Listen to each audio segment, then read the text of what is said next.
Serious, lawyers, what's a case you regretted winning? Family law is a little different in that you never really win per se. You may get more favorable rulings or better terms. But unless the opposing party did something illegal or mind-bogglingly stupid, it's never a decisive win really. Although I did have a case where my client fought really hard for the dog. And then ended up turning him over to a shelter. Ducking us whole. The ex-wife received an anonymous tip and was able to get him back quickly. So the fight wasn't even for the dog. It was just to take something she loved away from her. Jesus. Divorce really can bring out the absolute worst in people. The one where the client never paid. Edit. Clarification explanation.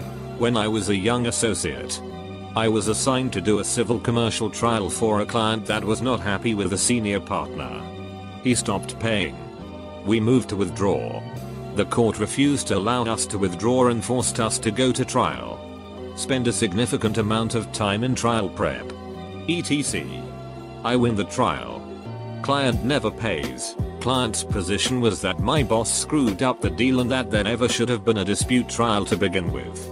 Firm policy prohibits us from suing clients because that causes a drastic increase in malpractice premiums. 9 times out of 10 if you sue a client for non-payment, they will counter-sue for malpractice. Prosecuted a murder case. 21-year-old kid starts dating an older guy's ex-girlfriend. The older guy, real roughneck, loose connections with a local biker gang, was going all over his small town talking about how he was going to kick the kid's ass. The older guy sends some nudes of the ex while he's getting drunk at a bar. So the kid says something smart as in response. Older guy comes to the kid's house to fight him. The kid shoots him once. And the older guy dies. Jury didn't buy self-defense or castle doctrine. Convicted of voluntary manslaughter. 20 years. Burned up his appeals with no luck. I have a son about the kid's age. I could totally imagine him doing the exact same things if he were in a similar situation. Shit's going to haunt me until I die. No doubt about it. Started thinking about other work the moment the verdict came back. Wow. The guy threatened the kid. Came into his house uninvited. Drunk. For the purpose of causing him bodily harm. And the kid was convicted of manslaughter? That's insane. There must be some important details that we're missing here. I don't want to give away details because of where I work. But I will speak broadly about something that may or may not have happened.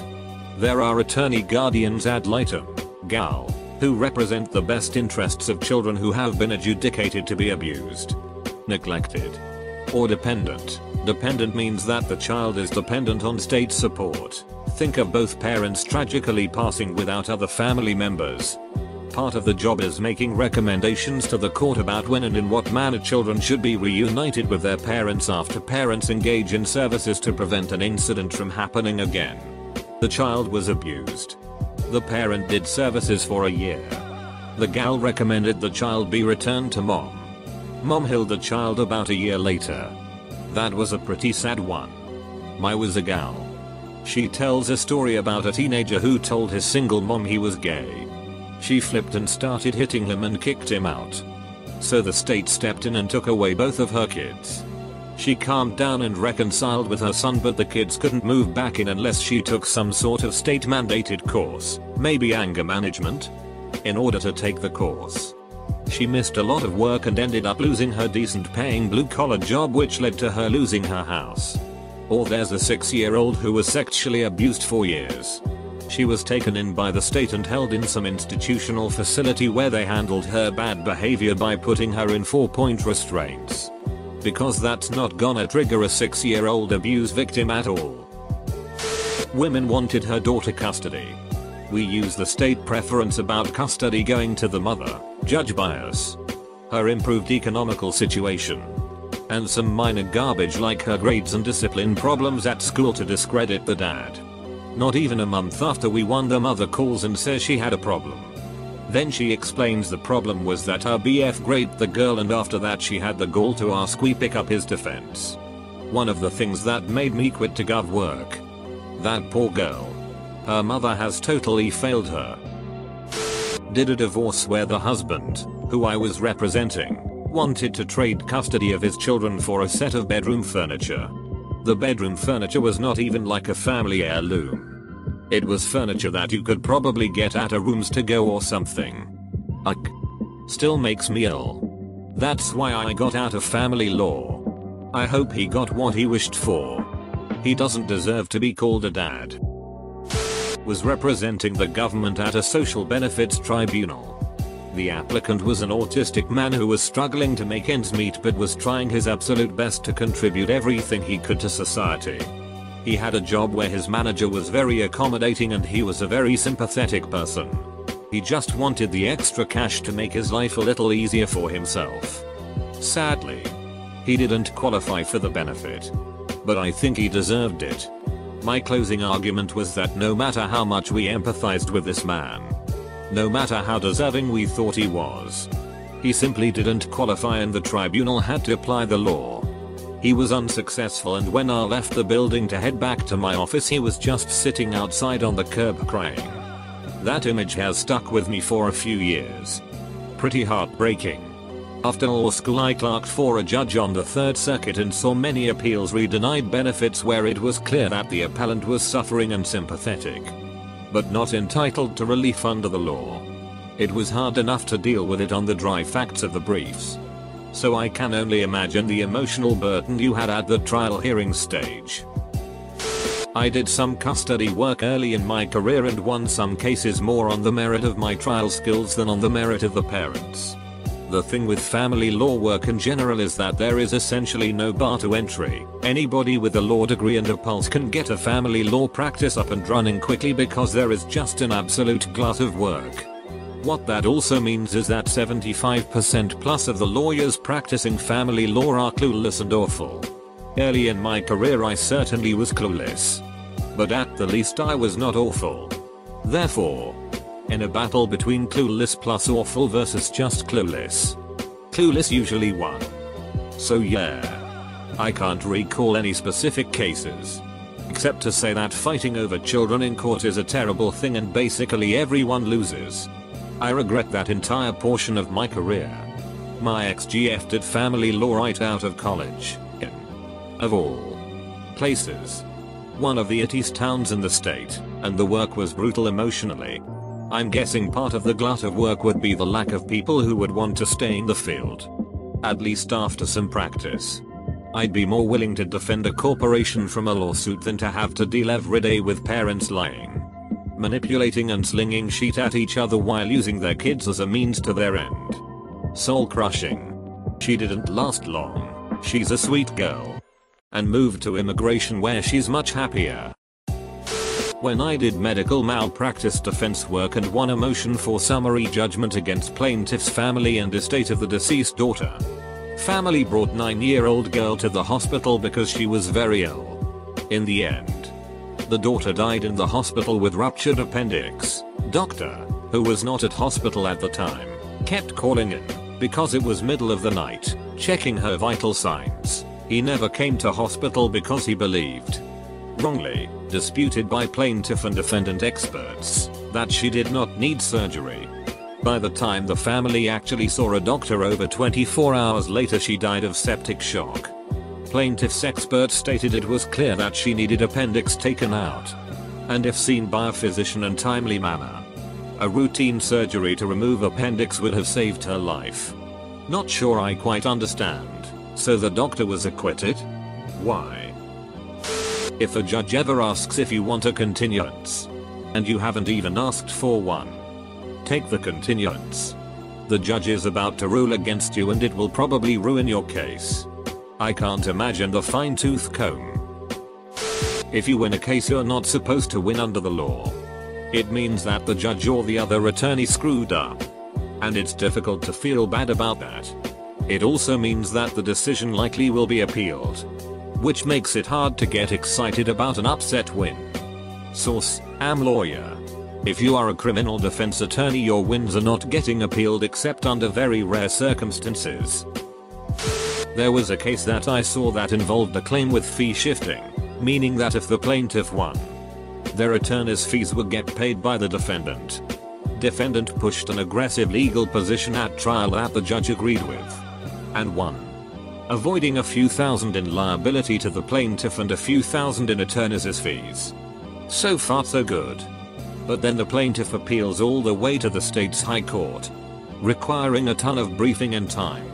High court agrees with plaintiff, reverses and sends back to the trial court, which now enters judgment against the defendant for a few thousand in damages against the plaintiff and tens of thousands of dollars in attorney's fees from the appeal. The defense lawyer probably regretted winning at first on that aggressive argument to the trial court. I can see the logic of moving a defendant's fees to the plaintiff but not the plaintiff's fees to a defendant. Doesn't that give a rich plaintiff incentive to throw money at a court case until the defendant gives up? Shadowed on a personal injury case. Their client was drinking in one of our guys' bars and gets wasted. Becomes abusive to staff and then storms out. Falls down the stairs. C6 should be incomplete spinal injury, severe loss of mobility and sensation. His people sue and we force them to accept contributory negligence and personal liability. He gets an okay payout that covers his legal fees and immediate needs and is left disabled. Even if it was seen to be his fault, it was still hard thinking that his life will never be the same just because of one rowdy night. Spinal injury care is massively expensive and the money he received wouldn't be sufficient for his whole life. Dude, what? I'm a recovered alcoholic. Me being stupid while drunk is 200% my fault. None. Even if you deserve the money. My client won because you're not legally entitled to it. And they're not a social program. I have been a licensed attorney for 9 years and I am fortunate to say that I have not had any cases that fit that bill. As others have mentioned, most civil cases settle and most criminal cases get plea bargained. It is subjective in those situations what you call a win or a loss. I represent employers, typically in discrimination and harassment cases. I never regret winning. If my client ducked up, I get them to offer the plaintiff a fair settlement. If a deserving plaintiff walks away with nothing in the end, it's because they got greedy and refused. I don't have any sympathy for that. If a deserving plaintiff walks away with nothing in the end, it's because they got greedy and refused. Lol. I'm a plaintiff union lawyer. To put it mildly, you're leaving out a few other possibilities. As a personal injury attorney, I've seen a few clients win the blue collar lotto or getting more money than they reasonably know how to deal with. I do my best to educate them. But my job is to try and maximize their recovery, not teach them finance. I have definitely contributed to a few drug habits. Well, the third case I had was about Mayor Dare and I was still trying to prove my skill. He was the murderer and he's free. In the spring of 2018, I was a third-year practicing intern at a public defender's office. As the job entailed, I dealt with a lot of clients who were facing time. But none really blew my mind than the following. Sometime in that spring, I got up every morning as usual, drove to the office, located in a building with the courthouse, and picked up the files for the supervising attorney. I did this because I liked having the exposure with other attorneys, whether prosecutors or defense counsel. On this day, a file was scheduled for a probation violation hearing. I looked over the file, and the client had 3 years of probation. I found this very odd due to the initial charge, possession. Regardless, I thought another one because, as awful as it may sound, it really was another one. It wasn't the first PV and wouldn't be the last. Even so, I go to the docket call. Case is called. I say attorney. We move on. In the same room. RPOs, their office located floors above the PDs. I go into the holding cell to talk to the client. I ask out. And a white male, 30-35, comes up. I introduce myself. Tell him what and who I am. etc. The first words out of his mouth were $600. I didn't know what that meant or what was going on. So I asked him to find out. What I quickly learned was that this client was mentally impaired. He spoke as if he struggled to form sentences that one may consider coherent and intelligent. During our conversation, he kept bringing up the fact that he didn't do anything, and that he is paying every month etc. And, probably due to my lack of experience, I kept trying to steer him towards the issue. Why did he violate his probation conditions? It didn't even cross my mind that, hold on, maybe he did not actually do it. I left the cell and talked with the public defender. Told him the situation. Sometime later, after handling a few other cases, as you who do it on a daily basis know, we went to talk to him again. This time, I just watched and listened. Immediately upon introducing himself, $600. I'd unpaid it. Can't shake those words off. Throughout the discussion, the money was being brought up over and over, so I decided to figure out what he meant. I went to the clerks, asked for his information. Now I understood, he had fees of over $2,000 and all he had left to pay was $600. As probably all of you know, you don't pay, you are in violation. Back in the slammer. So, in his mind, he thought he was there because he wasn't deemed to have paid. The reality was much worse and different.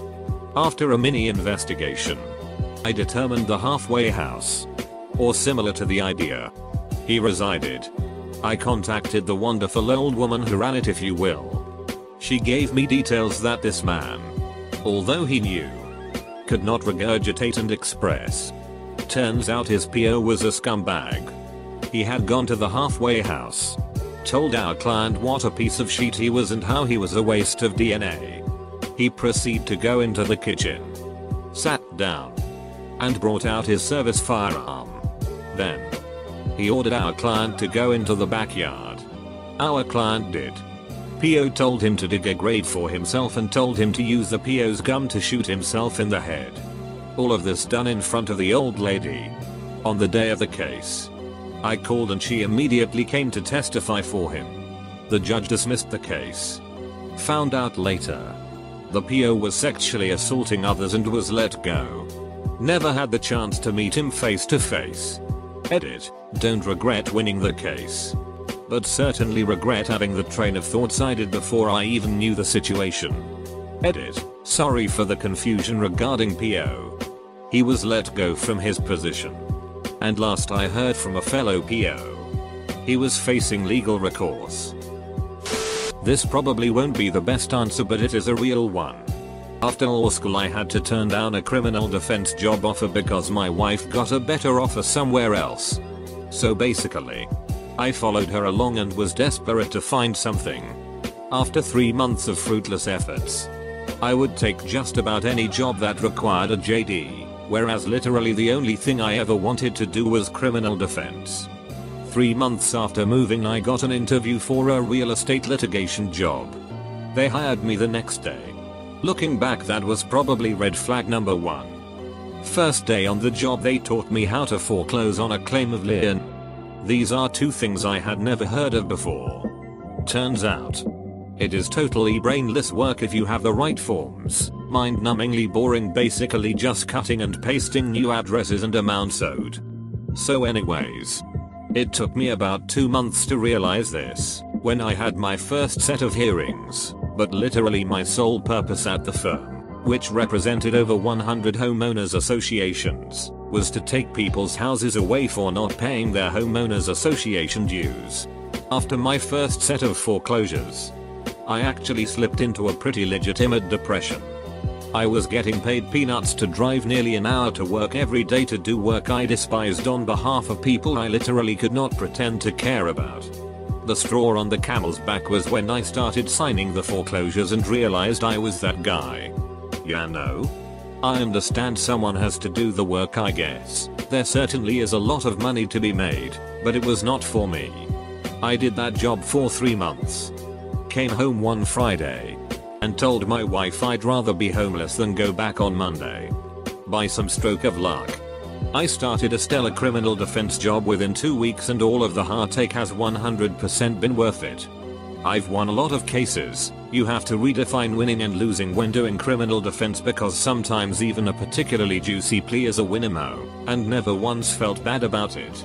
For example, I got a guy's plea deal cut from 60 years to 15 years for a string of robberies where the interrogations and confessions were overwhelmingly unconstitutional, like the interrogations were textbook how not to do an interrogation, Missouri v. Seibert, and stuff like that. Never lost sleep over someone not going to jail. So yeah. Every case where I took someone's house away, probably 24 times, for not paying HOA fees, generally $4,000 or less, was the worst case I ever won. Duck HOAs. Man, all these comments from actual lawyers with regrets really make me double think what course I'll be taking. The scariest part is hearing about hack lawyers. Imagine working years and years to become a lawyer and you find out you suck at it and can't do any better than phone it in. Do something you love.